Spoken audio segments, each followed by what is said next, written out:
축농증, 비염, 알레르기, 코골이 이런 코병이 생명을 위험에 빠뜨릴 정도로 위협적인 경우는 거의 없다. 하지만 가볍게 여길 수만은 없다. 사소해 보이는 증상 때문에 일상이 흔들리고 삶의 질이 크게 떨어진다. 코가 뚫려야 인생도 뚫린다.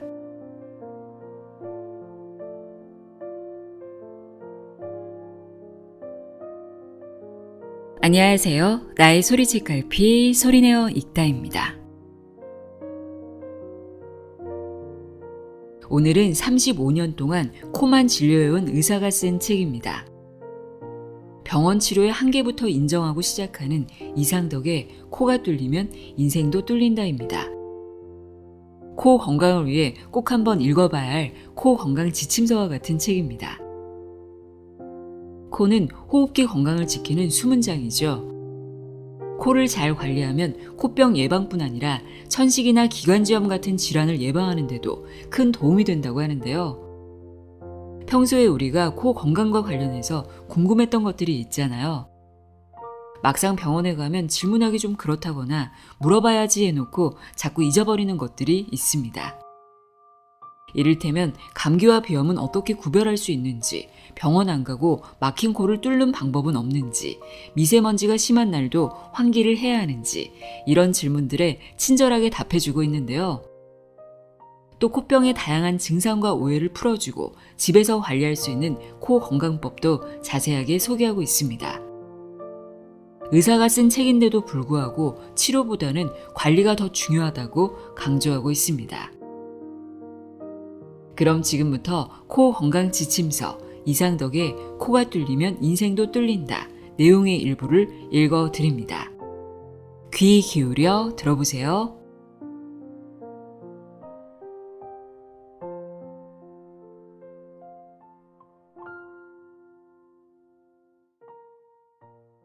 프롤로그.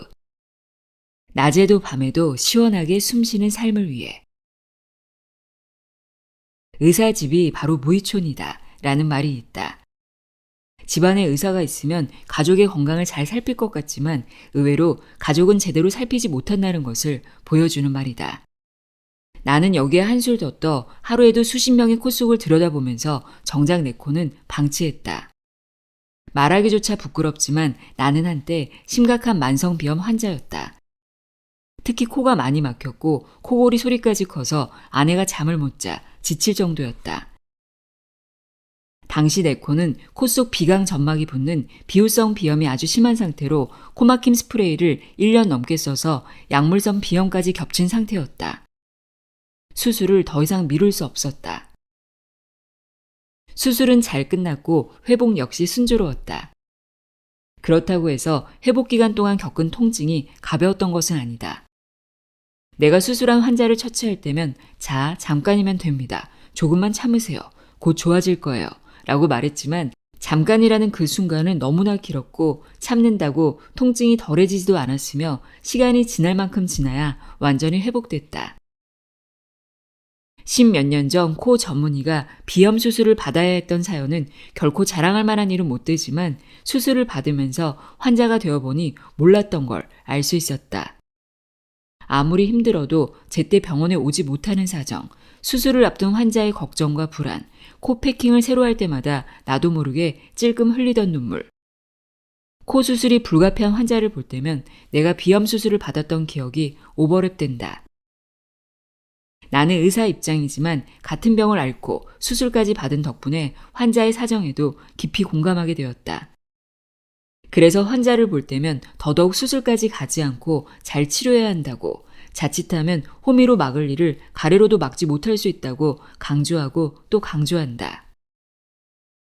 우리는 코로나19 팬데믹으로 2020년 1월부터 3년 이상을 초긴장 상태로 보냈다. 그래서 비염이나 축농증 같은 만성 코병을 갖고 있지 않더라도 호흡기 질환이 얼마나 큰 고통을 가져오며 어떻게 우리 삶 전체를 뒤흔들 수 있는지 절실하게 체험했다. 3년 4개월 만에 코로나19는 종식됐지만 이번에는 독감이 사계절 내내 유행했다. 독감은 대개 11월과 이듬해 4월 두 차례 정점을 이루며 유행하는데 양상이 바뀐 것이다.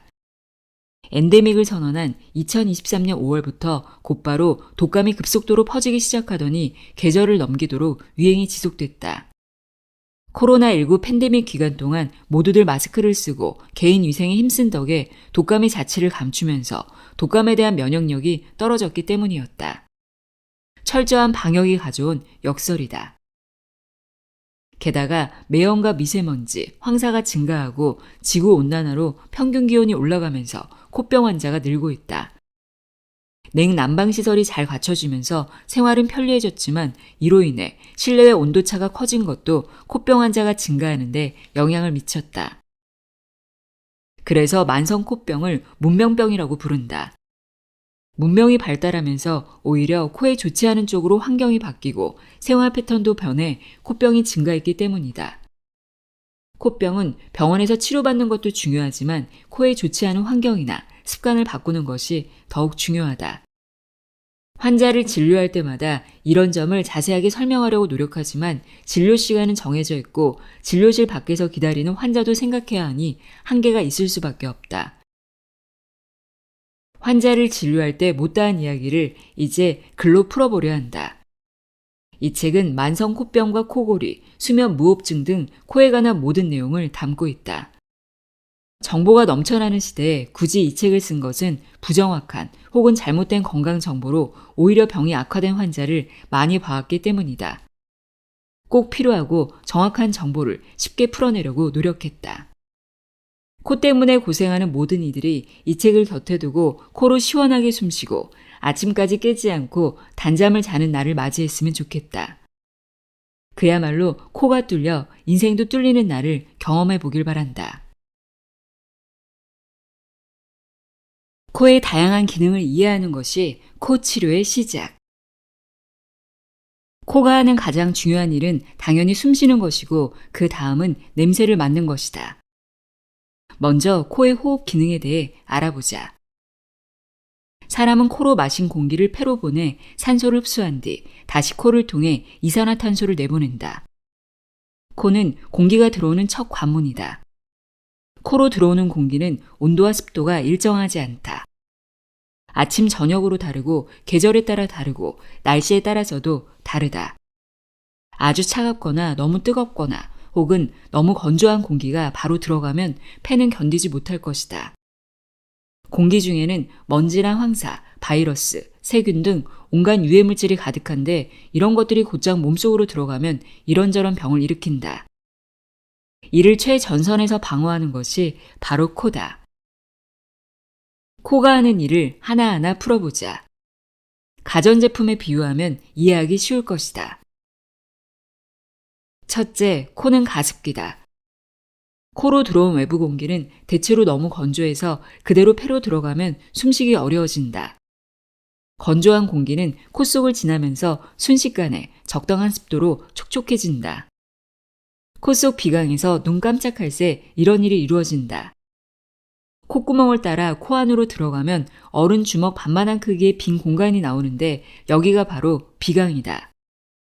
비강 표면은 점막으로 되어 있으며 이 점막에는 눈에 보이지 않을 정도로 작은 샘이 빼곡하게 있다.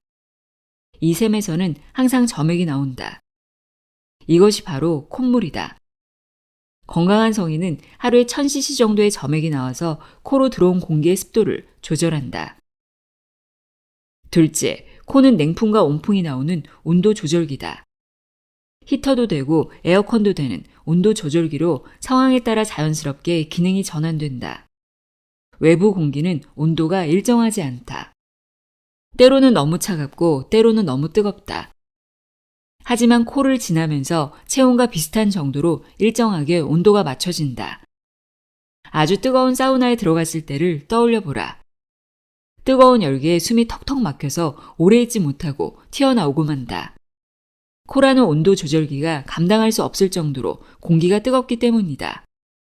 하지만 평소에는 코의 온도 조절 기능이 적절하게 발휘돼 편안하게 숨 쉴 수 있다. 셋째, 코는 공기청정기다.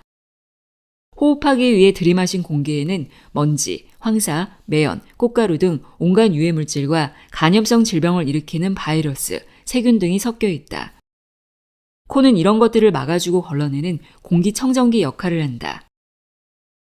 호흡으로 들이마신 공기가 가장 먼저 마주치는 것은 콧구멍의 코털이다. 코털은 1차로 입자가 제법 큰 먼지를 거른다. 다음으로 비강에서 콧물과 섬모가 바쁘게 움직인다. 비강 점막에서 나오는 콧물은 흡입한 공기의 온도와 습도를 맞추는데 60에서 70% 정도 쓰인다. 이렇게 하고 남은 것이 하루에 300에서 400cc 정도다. 약간 끈기가 있는 점액으로 이루어진 콧물에는 락토페린, 면역 글로불린 A 등 다양한 면역 단백질이 들어있다. 콧물은 비강 표면을 덮어 바이러스나 세균이 비강 점막에 침투하지 못하게 막는 면역 기능을 수행하며 동시에 다른 유해물질을 흡착한다. 이렇게 공기 속 유해물질을 거른 콧물은 섬모에 의해 목으로 운반된다. 섬모는 비강 점막에 촘촘하게 나 있는 아주 가늘고 짧은 털로 굵기가 머리카락의 500분의 1에 불과하다. 섬모는 빗자루를 쓸듯 콧물을 목 뒤로 내려보낸다. 이렇게 콧물이 코에서 목으로 넘어가는 데는 20분 정도가 걸린다. 이처럼 코는 가습기, 히터와 에어컨 기능을 겸한 온도 조절기, 공기청정기 등 다양한 기능이 하나로 합쳐진 아주 효율적인 멀티 가전 제품이다. 게다가 특별히 온도나 습도 등을 설정하지 않아도 내장된 프로그램이 외부 조건에 맞춰 알아서 척척 작동한다. 그런데 문제는 이 멀티 가전에 이상이 생길 수 있다는 것이다. 하나의 기능만 탈이 나는 게 아니라 도미노가 무너지듯 연쇄적으로 고장나기 쉽다. 코가 고장나면 일상이 흔들리게 되는 것은 바로 이 때문이다. 대기나 실내가 건조하면 서서히 코에서 이상 신호가 온다. 환절기에 일교차가 크게 벌어지거나 에어컨이나 난방기를 틀어 실내의 온도차가 커지면 예민한 사람은 재채기를 하거나 콧물 혹은 기침이 나고 코막힘을 호소한다. 이 중 어느 증상이 먼저 나타나는지는 개인에 따라 다르다. 콧물과 기침이 먼저 신호를 보낼 수도 있고 재채기가 시작을 알리기도 한다. 코막힘이 앞설 수도 있다. 하지만 어느 것부터 시작하든 결국 모든 증상이 앞서거나 뒤서거니 따라온다. 오랫동안 코병을 앓아온 환자는 대개 2가지 이상의 코병을 달고 산다. 가장 흔한 것은 만성 비염이나 만성 축농증에 비중격 망곡증이 동반되는 경우다. 축농증 환자는 비염도 함께 있기 일수다. 코막힘이 심한 축농증 환자 중에는 코 물혹이 발견되는 비율도 높다. 최악의 경우 비염의 축농증 그리고 비중격 망곡증과 코 물혹이 함께 있는 경우도 드물지 않다. 비염이나 축농증 한 가지만 있기보다는 2가지 이상의 코병을 함께 앓는 경우가 더 많다. 코병이 혼자 오지 않는 이유는 무엇일까? 코 속에 있는 여러 구조물이 각기 따로 떨어져 있는 것이 아니라 점막으로 연결되어 있기 때문이다. 감기와 비염, 축농증, 비중격 망곡증, 코 물혹은 마치 돌림노래처럼 서로 영향을 주고받는다. 하나의 코병이 다른 코병을 부르고 그 코병이 처음의 코병을 악화시키는 악순환이 이어지는 것이다. 그 결과 대수롭지 않게 여겼던 코병의 발목이 잡혀 일상이 흔들리고 만다. 코병의 다양한 증상과 오해 바로 알기. 알레르기 비염은 가족력이 영향을 크게 미친다. 하지만 부모가 비염이나 축농증이고 자녀 역시 비염이나 축농증인 것은 유전자의 영향이라기보다는 같은 공간에서 비슷한 패턴으로 생활하기 때문인 경우가 더 많다. 코병 환자를 진료하다 보면 가족이 모두 다 코병으로 병원에 오는 일이 아주 흔하다. 때로는 가족들이 돌아가면서 코병 수술을 받기도 한다. 몇 해 전 축농증 수술을 받은 한 환자가 아들을 데리고 찾아왔다. 아들 역시 축농증이었다. 축농증 중에도 알레르기 면역 반응과 관련된 호상구성 축농증은 유전적 요인이 있을 수 있지만 이 부자는 그런 사례가 아니었다.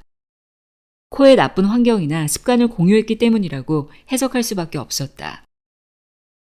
코병을 유발하는 요인은 일일이 열거하기 어려울 정도로 많다.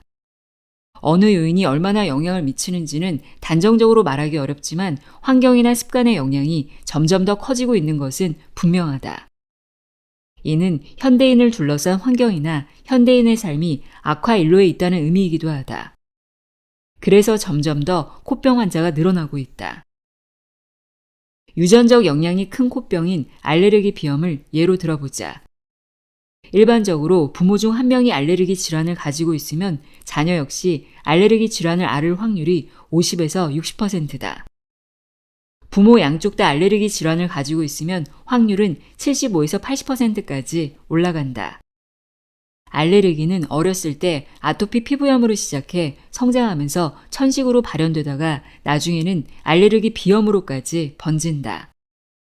이를 알레르기 행진이라고 한다.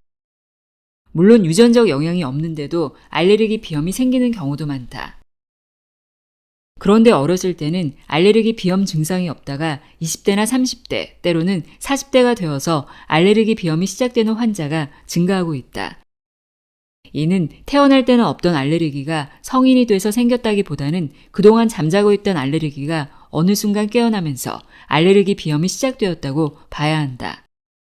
아주 강한 항원에 노출되거나 코에 좋지 않은 환경이나 습관이 누적된 상황에서 항원이 트리거로 작용하면 알레르기가 깨어난다.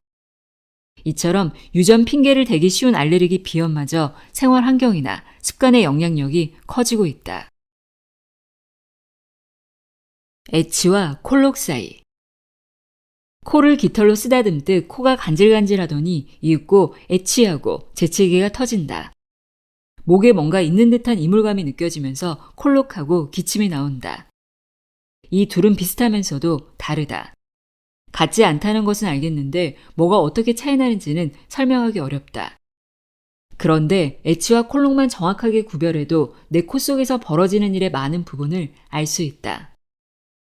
사실 재채기든 기침이든 귀찮고 성가시기는 마찬가지지만 이 둘은 우리 몸의 건강을 유지하는 데 필수적인 반응이다. 이물질이나 먼지, 강한 향 등이 숨쉬는 공기를 타고 코 속으로 들어가거나 차고 건조한 공기가 코 속으로 들어가면 코 속 점막이 자극을 받아 에치하고 재채기가 나온다. 해로운 물질이나 자극에 대한 반사작용인 것이다. 기침도 이와 비슷하다. 콧물이 코 뒤쪽으로 흘러 목으로 들어가거나 목에 이물질이 들어갔을 때 이를 뱉기 위해 기침이 나온다. 이쯤이면 짐작하겠지만 재채기는 코의 반사작용이고 기침은 목의 반사작용이다. 재채기는 코로, 기침은 목으로 들어오는 유해한 자극을 막기 위한 방어선인 것이다. 게다가 재채기나 기침으로 뱉어내는 힘은 상당히 강하다. 재채기로 나오는 물방울, 비말을 살펴보자. 큰 것은 2m, 이보다 작은 것은 최대 8m까지도 날아간다. 재채기하는 모습을 특수 카메라로 찍은 영상을 보면 코나 입에서 나온 비말이 공기 중의 원뿔 모양으로 퍼진다. 호흡기로 들어온 유해한 물질을 최대한 멀리 보내서 호흡기로 다시 들어오지 못하게 하려는 것이다. 이제 재채기와 기침이 어떤 코병에 걸렸을 때 나타나는 증상인지 알아보자. 먼저 재채기는 감기나 비염에 걸렸을 때 나타난다. 감기와 비염을 구별해서 썼지만 앞서 설명했듯 감기는 비염의 일종이다. 비강에 염증이 생기는 것은 비슷한데 다만 감기는 바이러스에 의한 감염성 비염이라는 점이 다르다. 기침은 주로 감기나 축농증에 걸렸을 때 나온다. 감기에 걸리면 처음에는 재채기로 시작해서 점차 진행되면 기침이 나온다. 콧물이 코 뒤쪽으로 흘러가는 후비로에 의해 기침이 나오는 것이다. 축농증은 코 속에 있는 부비동이라는 작은 공기주머니에 염증이 생겨 끈적한 염증성 분비물이 고이는 질환이다. 농이 고인다고 해서 축농증이라고 한다. 정확한 병명은 부비동염이다. 부비동에서 나온 끈적한 콧물이 목으로 흘러가면 기침이 난다. 누워있을 때나 아침에 일어났을 때 기침이 더 많이 나온다면 후비루에 의한 기침을 의심할 수 있다. 누우면 서 있을 때보다 콧물이 목으로 더 쉽게 흘러가기 때문이다. 감기에 의한 기침은 잘 쉬면서 약물 치료를 하면 길어도 일주일에서 열흘만 지나면 낫는다. 문제는 축농증에 의한 기침이다. 감기에 걸려 약을 먹었는데도 2주 이상 계속 기침이 나오면 감기가 아니라 급성 축농증일 가능성이 크다. 그냥 감기가 오래가나 보다 하고 내버려 두었다가는 축농증이 만성화될 수 있다. 축농증과 감기는 치료약이 완전히 다르기 때문에 제대로 진단받고 치료해야 한다. 콧물 색깔이 말해주는 것. 콧물은 깔끔하고 단정한 인상을 한 번에 깨트리는 힘이 있다. 중요한 대화를 하거나 극적인 순간에 훌쩍하고 콧물을 들이마시거나 허둥지둥 휴지를 꺼내 코를 닦으면 일순간의 분위기가 흐트러진다. 콧물은 이처럼 강력한 존재감을 발휘한다. 그런데 콧물은 다양한 콧병을 구분하는 데도 매우 중요한 역할을 한다. 콧물의 점도나 색, 냄새 등을 살펴보면 어떤 콧병 때문에 콧물이 나오는지 어느 정도 짐작할 수 있다. 코 안에서는 항상 일정한 양의 콧물이 나오는데 정상적인 상태에서는 이를 느끼지 못한다. 콧물이 비정상적으로 많아지거나 끈적해지거나 냄새가 나는 것은 코가 병원균이나 유해 물질의 공격을 받았다는 증거다. 외부의 공격이 시작되는 즉시 코는 면역 체계를 가동시켜 공격에 대항해 싸울 전사를 내보낸다. 다양한 면역 물질이 포함되어 있는 콧물은 면역 체계의 한 부분을 담당한다. 침입자의 공격이 있으면 콧물의 양을 증가시키고 성분을 변화시켜 공격을 막아내려고 애쓴다. 먼저 물처럼 맑은 콧물이 주르륵 흐른다면 감기 초기나 비염일 가능성이 크다. 이런 콧물을 수양성 콧물이라고 하는데 감기에 걸리면 수양성 콧물로 시작해 점차 진행되면서 콧물이 끈적해지거나 누렇게 변하기도 한다. 콧물과 함께 열이 나고 기침이나 코막힘, 두통, 목 통증, 전신 근육통이 동반된다면 감기일 가능성이 크다. 수양성 콧물이 나올 때 감기 다음으로 흔한 원인은 비염이다. 시도 때도 없이 맑은 콧물이 2주 넘게 계속 나온다면 감기가 아니라 비염으로 봐야 한다. 특히 콧물과 함께 발작적인 재채기가 나오고 눈이나 코가 가렵다면 비염 중에서도 알레르기 비염일 가능성이 매우 높다. 콧물 중에는 끈적하고 색이 다소 노란 것도 있다. 감기가 진행되면 수양성 콧물에서 이런 콧물로 변한다. 그런데 끈적하고 노란 콧물이 2주 이상 계속되면 감기가 아니라 급성 축농증일 가능성이 높다. 급성 축농증이 좋아졌다 나빠지기를 반복하거나 급성 축농증을 제대로 치료하지 않고 내버려두면 만성 축농증으로 악화된다. 축농증으로 인한 콧물은 대체로 노란색을 띠지만 때로 녹색으로 보이기도 한다. 이번에는 콧물의 냄새에 주목해보자. 대부분의 콧물은 별다른 냄새가 나지 않지만 간혹 역한 냄새가 나기도 한다. 냄새가 나는 것은 콧물 속에 해로운 균이 많기 때문이다. 콧물에서 심하게 냄새가 난다면 부비동의 염증이 악화됐다고 볼 수 있다. 하수구 썩는 냄새 같은 심한 악취가 나면 충치나 치주염이 원인이 되어서 생기는 치성 부비동염이나 부비동의 곰팡이가 번져 생기는 진균성 부비동염일 가능성이 있다. 축농증이 아닌데도 콧물에서 역한 냄새가 난다면 코 속에 이물질이 들어가 오래되었거나 코 속에 악성 종양이 있을 가능성도 배제할 수 없다. 때로는 콧물이 말라붙어 코딱지가 생기기도 한다. 공기가 아주 건조하면 콧속이 당기고 코딱지가 잘 생긴다. 그런데 코딱지가 녹색을 띠면서 냄새가 난다면 위축성 비염이 아닌지 확인해 봐야 한다. 위축성 비염은 코 속 점막이 오그라들어 점액을 정상적으로 분비하지 못해서 발생한다. 아직 원인이 정확하게 규명되지 않아 확실한 치료법도 없다. 다만 코 속에 수분을 충분히 공급하고 물을 많이 마시며 실내 습도를 40에서 60%로 유지하면 증상을 완화할 수 있다. 코막힘, 코 증상의 끝판왕. 다양한 코 증상 중에서 가장 고통스러운 것은 코막힘이다. 코가 막히면 코로 시원하게 숨을 쉬지 못해 답답한 것부터 시작해 여러 가지 증상이 연쇄적으로 나타난다. 숨을 시원하게 쉬지 못하면 체내 산소 공급이 원활하지 않아 산소에 제일 민감한 머리부터 반응하면서 두통이 시작된다. 답답함과 만성 두통의 이중주로 집중력도 떨어진다. 코막힘은 특히 밤에 더 심해진다. 밤에는 부교감 신경이 활발해지면서 혈관이 확장되는데 코 점막의 혈관 역시 확장돼 코가 더 막힌다. 또 누워있으면 서 있거나 앉아있을 때보다 더 많은 혈액이 코로 몰려 역시 코막힘을 가중시킨다. 자려고 누웠는데 안 그래도 답답하던 코막힘이 숨쉬기 힘들 정도로 심해지면 잠을 자기도 어렵다. 얼핏 잠들었다가도 금세 깨기 일쑤다. 잠자는 동안 시원하게 숨쉬지 못해 산소 공급이 부족해지면 제대로 숨 좀 쉬라고 뇌가 우리 몸을 깨우기 때문이다. 이렇게 자주 깨다 보니 다시 잠들기 어려워 불면증이 생길 수도 있다. 코가 막혀 코골이가 생기고 수면 무호흡증을 유발하기도 한다. 이쯤 되면 아침에 일어나도 개운하지 않고 낮에도 머릿속에 안개가 낀 듯 멍한 상태로 하루를 보내게 된다. 코 속의 대관절 무슨 일이 벌어졌길래 코가 막히는 걸까? 코 속에 바이러스나 세균 등 해로운 침입자가 들어오면 이를 물리치기 위해 혈액 속 면역세포인 백혈구가 증가하고 혈관이 팽창해 혈액이 더 많이 몰린다. 또한 혈관의 투과성이 증가해 혈액 속 면역물질이 점막 조직에 스며든다. 이렇게 혈관이 확장되고 혈관에서 나온 체액이 증가하면서 점막의 부피가 커지고 붓는다. 비강이나 부비동의 점막이 부으면 공기가 흐르는 길이 좁아지면서 코가 막힌다.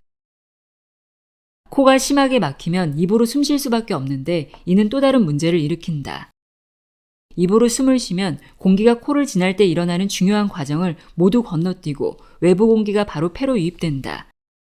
즉, 공기 속 유해물질을 거르지 못하고 바이러스나 세균에 대한 1차 방어막이 사라져 감기나 독감 같은 감염성 질병에 쉽게 걸린다. 게다가 입으로 숨을 쉬면 침이 말라서 입냄새가 심해지고 충치나 치주 질환에 걸리기 쉽다. 입냄새는 음식 찌꺼기나 탈락한 구강의 상피세포가 세균과 결합해 만들어진다. 충치나 치주 질환 역시 구강 내 세균이 원인이다. 침에는 이들 세균을 억제하는 항균 물질이 포함되어 있는데 입으로 숨을 쉬느라 늘 입을 벌리고 있으면 침이 말라서 세균이 활개치기 좋은 조건이 된다. 이렇게 두통, 집중력 저하, 코골이, 수면 무호흡증, 불면증, 입냄새 등 다양한 2차 증상을 유발하는 코막힘은 거의 모든 코병과 관련돼 있다고 해도 과언이 아니다. 가장 흔한 것은 비염이다. 코 속 비강에 염증이 생기면 점막 표면의 혈관이 팽창해서 붓는다. 비강 점막이 부으면 숨쉬는 공기가 통하는 길이 좁아져 코가 막힌다. 비염 중에서 가장 심하게 코막힘을 유발하는 것은 비후성 비염이다. 하비갑계의 점막이 염증으로 부은 상태가 오래되면 점막이 두꺼워져 비강이 좁아진다. 심할 경우 점막만 붓는 것이 아니라 점막 안의 뼈까지 커지기도 한다. 축농증 역시 코막힘을 유발한다. 축농증의 원인 부위인 부비동에 염증이 생겨 염증성 분비물이 증가하는데 이것이 비강으로 원활하게 배출되지 못하고 고여 때로는 농으로 변한다. 부비동이 막히면 공기가 흐르지 못해 코가 막힌다. 감기에 걸린 뒤 축농증이 시작되었다는 환자가 많은 것은 이런 이유 때문이다. 비염과 축농증이 발병하는 데는 코의 구조적인 문제도 한몫한다. 비중격이 휘면 한쪽 혹은 양쪽 비강이 좁아져 비염이나 축농증이 악화된다. 때로는 비강에 물혹이 생겨 숨기를 가로막기도 한다. 물혹은 여러 개가 포도송이처럼 뭉쳐있는 경우가 많다. 아주 큰 물혹은 콧구멍으로 보일 정도다. 이처럼 코막힘의 원인은 여러 가지고 되게 복합적으로 작용한다. 그래서 치료가 까다롭고 증상이 오래될수록 치료 기간도 길어진다. 감기와 만성 코병 구별법. 감기와 다른 만성 코병을 구별할 수 있는 대표적인 증상은 발열이다. 만성 비염이나 만성 축농증은 재채기나 기침, 콧물, 코막힘 때문에 힘들기는 해도 열은 나지 않는다. 코병 증상과 함께 열이 난다면 비염이나 축농증이라기보다는 감기라고 봐야 한다. 물론 열이 나지 않거나 미열만 있는 감기도 있지만 열이 제법 난다면 일단 비염이나 축농증은 아니라고 봐야 한다. 그런데 열이 심하게 나는 것은 아니지만 묘하게 얼굴에 열감이 느껴진다면 감기가 아니라 축농증을 의심할 수 있다. 특히 감기에 걸린 후 열이나 전신이 쑤시는 증상 등은 사라졌는데 얼굴에 열감과 함께 기침이나 끈적한 콧물, 코막힘 증상이 있다면 더욱 그렇다. 바로 급성 축농증이다. 급성 축농증은 양쪽 뺨 안쪽에 있는 공기주머니인 상악동에 많이 생기는데 상악동에 염증이 심하면 얼굴에 열감이 느껴지고 뺨이나 위턱 쪽에 통증이 나타난다. 급성 축농증은 어른보다 어린이가 많이 걸린다. 어린이가 급성 축농증을 유발하는 감기에 자주 걸리고 부비동 입구가 어른보다 좁아서 쉽게 막히기 때문이다. 코병, 병원에 가지 않아도 다스릴 수 있다. 온도보다 습도를 높이는 게 관건. 흔히 여름 감기는 개도 안 걸린다고 한다. 실제로 감기 환자는 여름에 가장 적다. 비염이나 축농증 환자 역시 여름에는 감소한다. 이런 현상을 겨울은 춥고 여름은 덥기 때문이라고 해석하면 큰 오해다. 사계절 중에서 여름에 감기나 코병 환자가 가장 적은 것은 기온이 높아서가 아니라 습도가 높기 때문이다. 코에 가장 큰 영향을 미치는 기후 조건은 습도다. 대기가 건조하면 코로 들이마시는 공기도 건조해서 코에 과부하가 걸린다. 건조한 공기를 숨쉬기 편한 수준의 습도로 만들려면 비강의 점액이 많이 필요하다. 그런데 코 속 점액은 무한정 나오는 게 아니다. 습도를 높이는데 한정된 점액을 다 쓰고 나면 코 점막을 촉촉하게 유지할 점액이 부족해 코가 건조해진다. 코 속 점막이 건조하면 바이러스나 세균에 대한 방어 기능이 저하되고 점막 표면 섬모 운동성이 떨어져 코병에 잘 걸린다.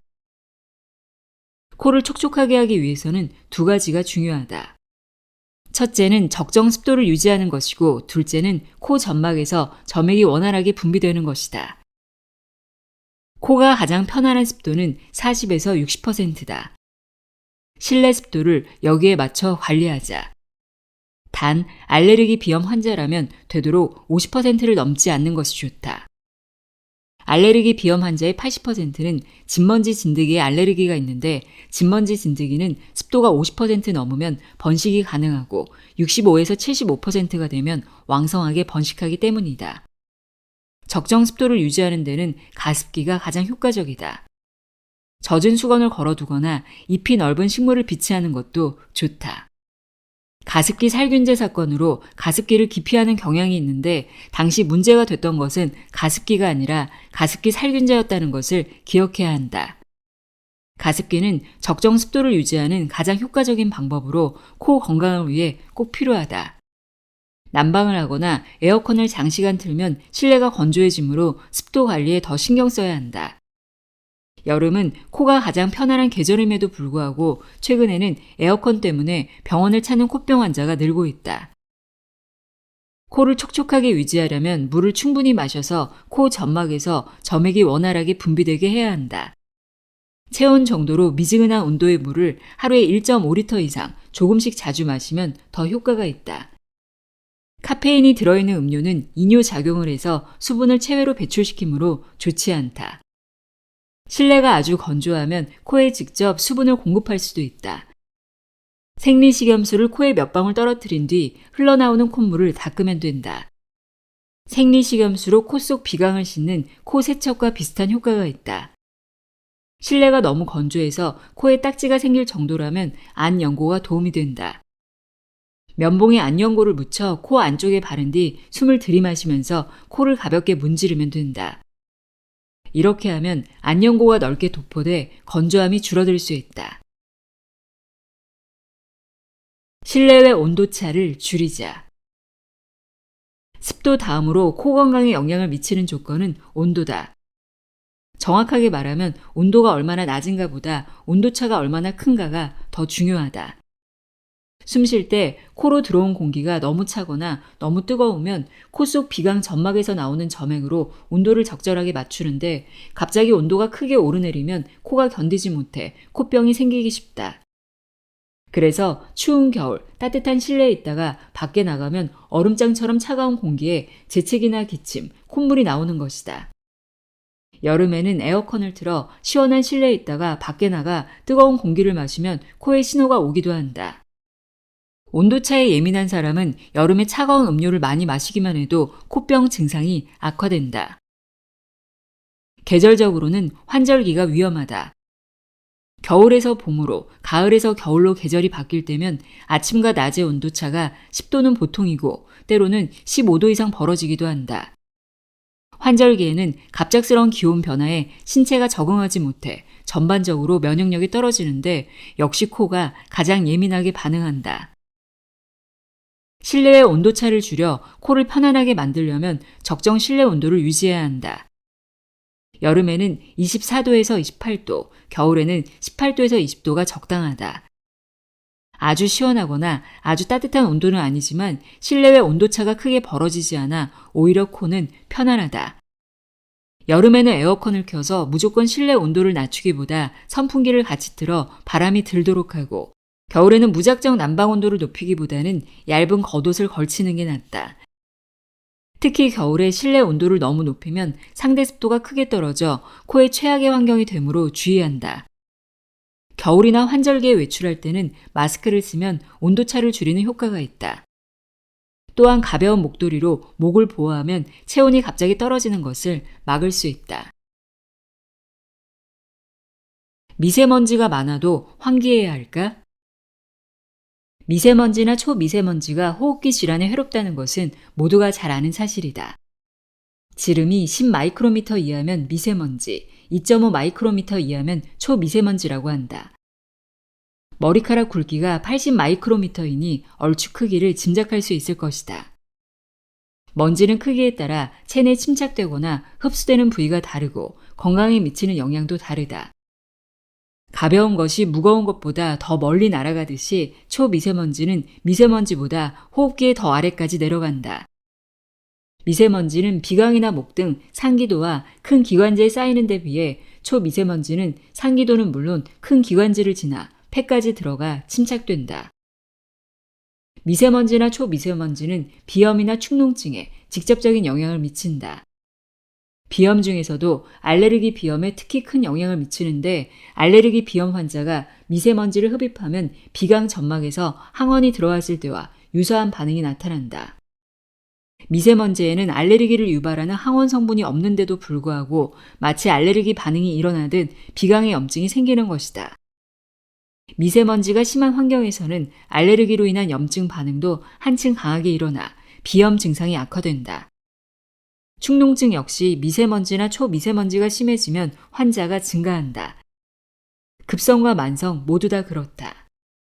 그래서 미세먼지나 초미세먼지가 나쁨이나 아주 나쁨 수준일 때는 외출이나 실외 활동을 자제해야 한다. 그렇다면 미세먼지나 초미세먼지가 나쁨이나 아주 나쁨일 때 창문을 열어 환기하는 것이 좋을까? 아니면 창문을 꼭꼭 닫아둬야 할까? 실내에도 생활먼지는 물론 건축 자재나 가구, 사람의 활동 등에 의해 오염물질이 쌓이므로 일반적으로 하루 2번 이상 맞바람이 통하도록 환기하라고 권한다. 미세먼지나 초미세먼지가 심한 날에 환기할지 여부는 실내 공기의 질에 달려있다. 실내 공기가 바깥보다 좋으면 환기하지 않고 창문을 닫아두는 것이 낫고, 바깥보다 나쁘면 환기해야 한다.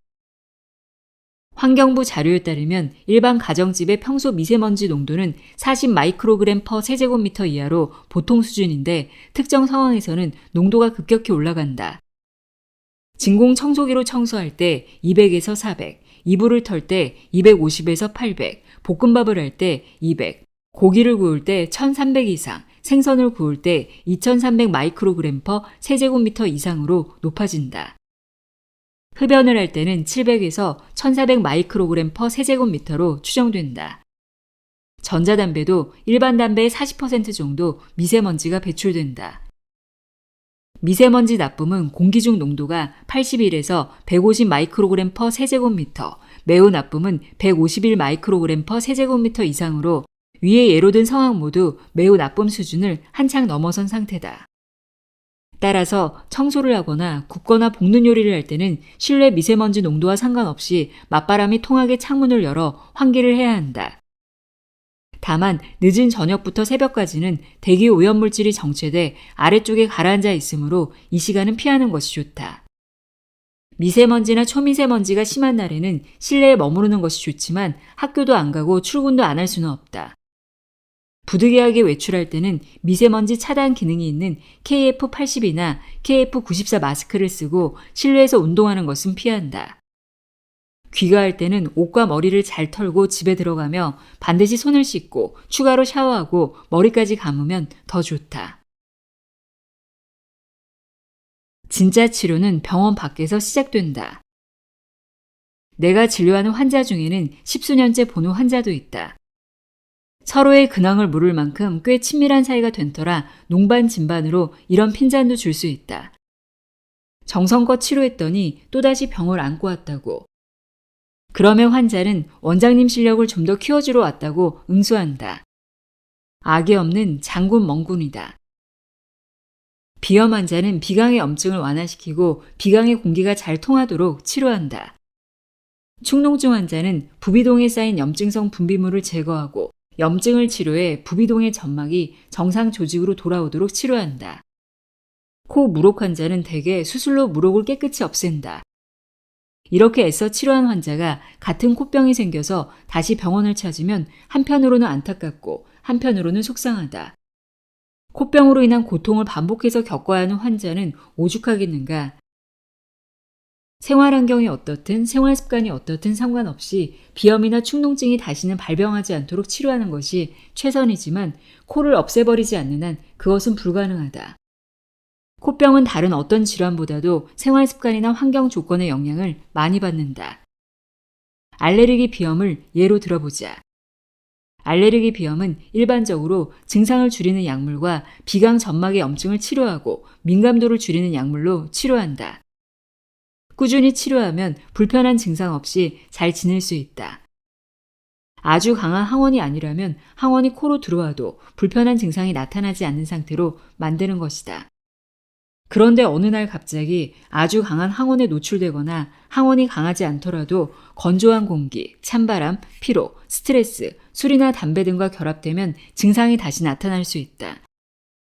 이렇게 한번 알레르기 비염이 발병하면 그 다음부터는 사소한 항원이나 자극에도 코가 민감하게 반응한다. 알레르기 비염이 잘 치료된 후에도 꾸준히 관리하지 않으면 언제든지 재발할 수 있다는 것을 이해해야 한다. 비염이나 축농증은 흔히 치료가 반, 관리가 반이라고 한다. 실력이 부족한 의사의 변명으로 들릴 수도 있으나 부정할 수 없는 사실이다. 물론 병원의 전문적인 치료 없이 비염이나 축농증을 치료할 수는 없다. 하지만 이것은 병을 제대로 치료하기 위한 필요 조건일 뿐 충분 조건이 되지 못한다. 만성 코병의 진짜 치료는 병원 밖에서 시작된다. 올바른 코 세척 방법. 이비인후과 의사들이 이구동성으로 첫 번째로 꼽는 코 건강법은 바로 코 세척이다. 우리는 아주 어렸을 적부터 식후 양치질하는 습관을 들이고 하루에도 몇 번씩 양치질하는 것을 당연하게 여기지만 코 세척은 아직 많은 이에게 낯선 용어다. 양치질로 치아와 입안 구석구석을 씻어내듯 코 속을 매일매일 깨끗하게 씻는 것이 코 세척이다. 코 세척의 효과에 관한 연구 결과는 무척 많다. 그중 일부를 소개한다. 비염이나 축농증 환자가 코 세척을 꾸준히 했더니 약물 복용량이 줄었다. 이는 코 세척으로 증상이 완화됐다는 것을 의미한다. 또 코막힘이 심한 환자가 코 세척을 했더니 비강 내 공기 통로의 용적이 커졌다. 이는 코 세척으로 코 점막의 붓기가 가라앉아 코막힘이 줄었다는 뜻이다. 게다가 코 세척은 장기간 계속해도 별다른 부작용이 없다. 이처럼 효과가 뛰어나고 간편하게 실행할 수 있으며 부작용 걱정도 없으니 코 세척을 안 할 이유가 없다. 코 세척 방법은 생각보다 간단하다. 생리식염수를 담을 용기와 소금 물만 있으면 어디서든 할 수 있다. 코에 물이 들어갔을 때 따가웠던 기억 때문에 지레 겁먹고 엄두를 내지 못할 수도 있다. 하지만 콧물이 코 안에 있어도 아무런 느낌도 없듯 콧물과 염도가 같은 생리식염수로 코 세척을 하면 코가 따갑지 않고 오히려 시원하다. 이처럼 간편하고 효과가 뛰어난데도 코 세척을 꾸준히 하는 사람은 생각보다 많지 않다. 양치질이 구강 위생에 필수적인 것처럼 코 세척은 비강 위생에 필수적이다. 코 세척을 코치질로 바꿔 부르면 사람들이 좀 더 쉽게 접근하고 실천할 수 있지 않을까 하는 생각도 해본다. 코 세척 방법. 고개를 살짝 숙여 45도로 돌린 뒤 위쪽 콧구멍에 생리식염수를 지그시 그리고 천천히 밀어 넣는다. 압력은 생리식염수가 콧구멍으로 들어갈 정도면 된다. 이때 입을 벌려 아아 하고 소리를 내면 생리식염수가 입으로 나오지 않고 비강을 지나 아래쪽 콧구멍으로 흘러나온다. 반대쪽도 같은 방법으로 한다. 한쪽 코에 사용하는 생리식염수의 양은 100에서 200cc가 적당하다. 불편한 증상이 있을 때는 하루 2번, 증상이 없을 때는 하루 1번 실시한다. 코 세척을 많이 한다고 해서 좋은 것은 아니다. 너무 많은 양의 생리식염수를 쓰거나 너무 자주 코 세척을 하면 코 속의 정상적인 점액까지 씻겨 내려가 오히려 건조해질 수 있다.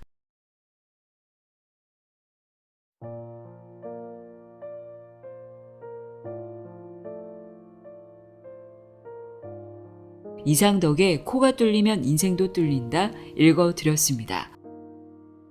저도 알레르기 비염이 있어서 집중해서 읽었는데요. 치료보다는 평소 관리가 더 중요하다는 걸 알 수 있었습니다. 코를 건강하게 관리하는 데 도움이 되는 유익한 시간이었길 바랍니다. 오늘도 함께 해주셔서 고맙습니다.